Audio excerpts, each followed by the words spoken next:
Welcome back to Book Break. Today in this video we are going to be talking about our slightly unpopular Jane Austen opinions, sticking up for some of those underdogs that nobody else much likes. So I am joined here today by Janice Hadlow, who's the author of the brilliant The Other Bennet Sisters. So do you want to just tell us a little bit about your book first? Well, it's an imagining of the life of Mary Bennet. So we meet her in Pride and Prejudice. She pops up a fair amount, never to say anything though that anyone else approves of. So what I wanted to try and do was to rescue her from Austen's vision of her and to imagine what life looked like at Longbourn from Mary's point of view, what might happen to her after the novel is finished.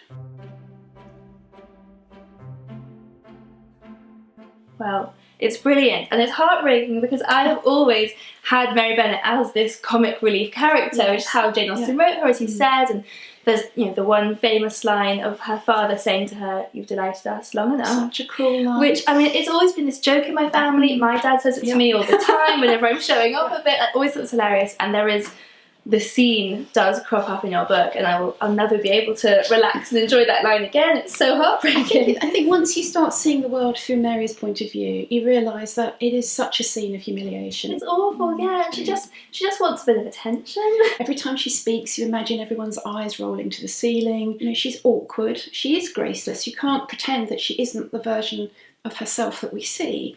But I think she's got the potential to be something else, which I think Austen didn't think. Yeah, absolutely, and that's really interesting. So from reading the book, you definitely can see in the first section, which is essentially the retelling of the events of Pride and Prejudice, it does hold true to Austen's vision of her, and I almost felt like if someone told me, oh, this was a manuscript that they found in Jane Austen's bedside drawer that was never published, I would have believed them that she wrote it. And as it goes on, her character does change. And you were saying to me earlier that you have a kind of theory about how to divide up the different underdogs that Jane Austen wrote. Well, here's my theory.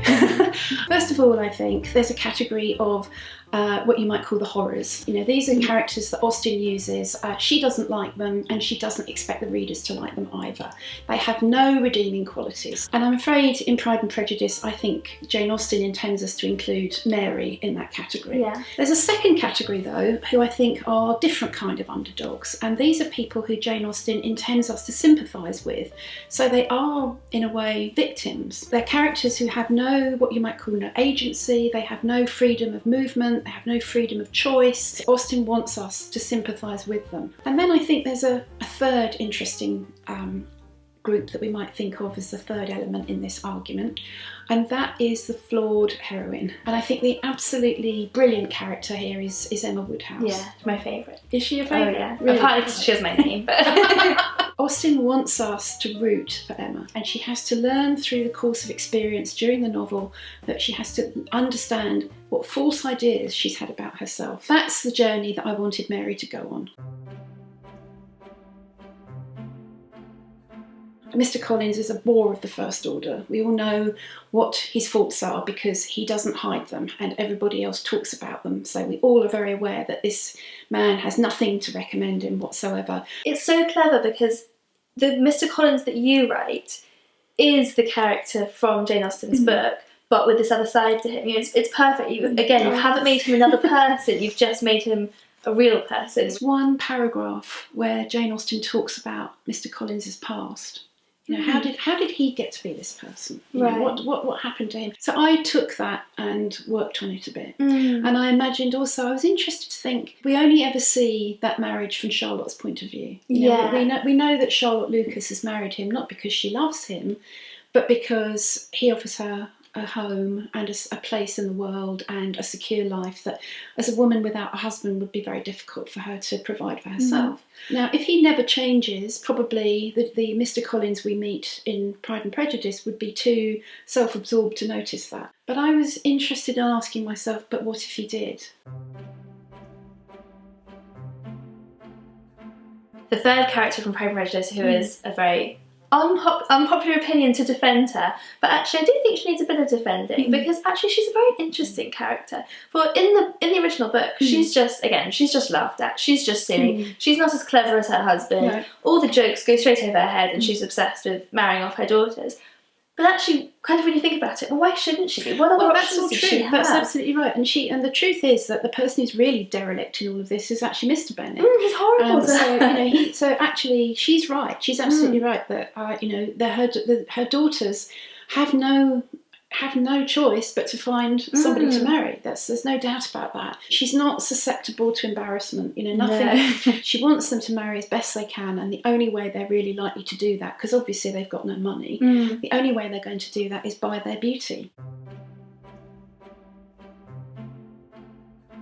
So Fanny Price is a really interesting one, because I think she's the only one who's an unpopular character and a main character at the same time. Yes, the world doesn't like Fanny Price, but as you said, Jane Austen wanted us to like her. Well, I mean, she has her defenders, there's no doubt about that, and it has to be said, chief amongst them her creator. Yes. Jane Austen did this amazing thing with Emma and with Mansfield Park. She wrote in note form the opinions of everybody she could find locally who'd read it. Okay. It's a fantastic read, and I think Mrs. Austen actually just says Fanny is insipid. I've read lots of defences of Fanny, but I have to say that as soon as I pick up Mansfield Park, I just forget them. Yeah, but it's so hard when you go from reading Pride and Prejudice, where you have Lizzie Bennet as the main character, to reading Mansfield Park, where Mary Crawford is Lizzie Bennet. She's like bright and sparkling, isn't she? She's absolutely that. Dinner with Edmund and Fanny wouldn't be lightly undertaken, would it? I mean, she can't be like Mary because she doesn't have Mary's privileges. Mary is rich, and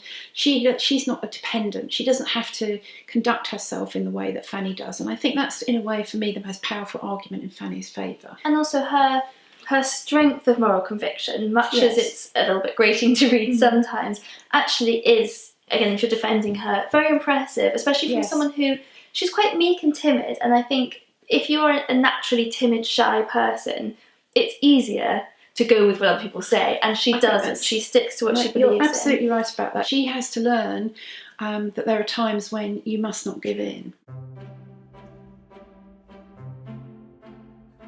So then finally I wanted to talk about two of the characters from Emma. Yeah. So if you start with one of those category 1 people, which is Mrs. Elton, who is sort of portrayed as this monster. Yeah.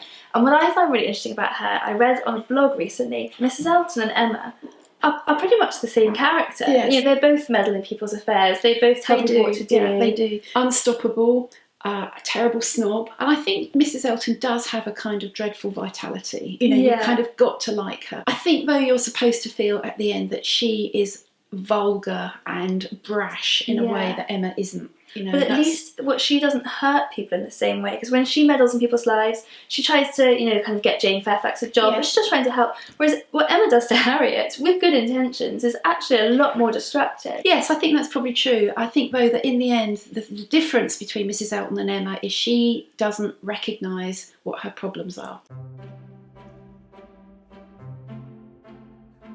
So the final one is the kind of ultimate underdog, is Jane Fairfax. Yeah. The more you read Emma, the more you realise what a deeply sad character Jane Fairfax is. She's in this terrible situation that she has no power to get out of. All of those things, though, Emma doesn't see. She feels that Jane Fairfax is someone who always makes her feel worse than she really is. There's something about her that exudes a sense of she's too good for this world. And the reason she's close and distant to Emma is sensible, because why should she trust Emma? Absolutely. She sees, she's wary, and she's right to be. Yeah. And she probably knows she's too good for Frank Churchill, but she's trapped now. And yes, I think that's probably true. It's the only thing that might give her any protection or any relief to what is otherwise a very miserable life. Well, she's someone else I'd love to read a book from her perspective, because she's, from a reader's perspective, she can be a bit of an unpopular character, because she can seem a bit boring, but actually I think she probably has, I'd love to have the events of Emma through her eyes. Absolutely. And see her observations. So true. Maybe that should be our next book. Thank you so much. That's been so interesting to chat about that. All of the unpopular opinions. Who doesn't want to talk about Austen characters forever? I could talk all day. And do read The Other Bennet Sister. It's out now. Absolutely fantastic. Especially for Pride and Prejudice mega fans seeing it in a whole new light. Well, thank you. It's such a pleasure to talk to you. Oh, it's been brilliant. And do give this video a thumbs up if you liked it, and hit that subscribe button below for new videos every week. See you next time. Bye.